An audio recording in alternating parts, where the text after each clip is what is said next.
Hello दोस्तों, तो कैसे हो।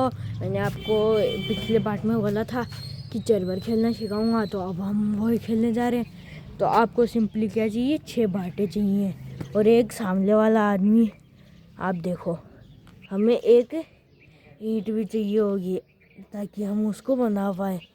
तो अब हम पहले एक सीधी लाइन खींचते हैं और फिर एक ऐसे खींचते हैं और एक ऐसे, ठीक है, और एक ऐसे ऐसे ऐसे यहाँ तक, और एक सामने से बीच में से इनके, और एक यहाँ से बीच से, ठीक है।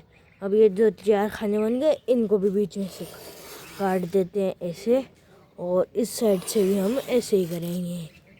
तो अब हमारे चेयर भर बन के तैयार हो चुका है।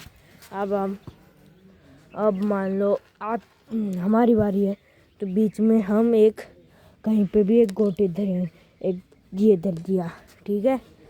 ये हमने एक बीच में रख दिया और फिर अब सामने की बारी, उसने यहाँ पे रख दिया। तो अब हमने रख दिया यहाँ पे ऐसे, देख लो, ये यहाँ पे रख दिया। और अब सामने वाले की बारी, उसने यहाँ पे रख दिया। और 1 सेकेंड, इसमें एक नियम है कि आप ना ऐसे सीधा धर के नहीं बना सकते हो। अगर आप ऐसा धरोगे तो नहीं, गलत है, ये माना जाएगा। आपको अलग अलग रखने पड़ेंगे। अब इसने यहाँ पर धर दिया, तो अब आपकी बारी और आप धर दोगे। हमने धर दिया यहाँ पे रख दिया हमने, और अब आपने रख दिया यहाँ पे। अब आपका 2 तरीक़ों से बन रहा है, नहीं, हाँ, 2 तरीके से बन रहा है।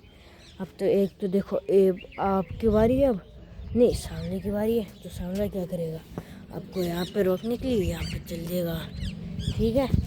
और आपके पास तो 2 चांसेस है, तो आप इसको उठा के ये यहाँ पे रख दो, यहाँ पे। तो यहाँ पे रख दिया। अब सामने वाले की बारी। अब सामने वाला कहाँ पे चलेगा, इसको तो चल नहीं सकता, इसको चल सकता है यहाँ पे, और इसको भी चल सकता है यहाँ पे। तो मान लो इसने इसको चल दिया यहाँ पे चल दिया, ठीक है। अब आपकी बारी, तो आप इसको यहाँ पे रख दो। आप जीत चुके हो, आपकी तीनों गोटियाँ एक लाइन में। तो बस ऐसे ही खेला जाता है चरवर। तो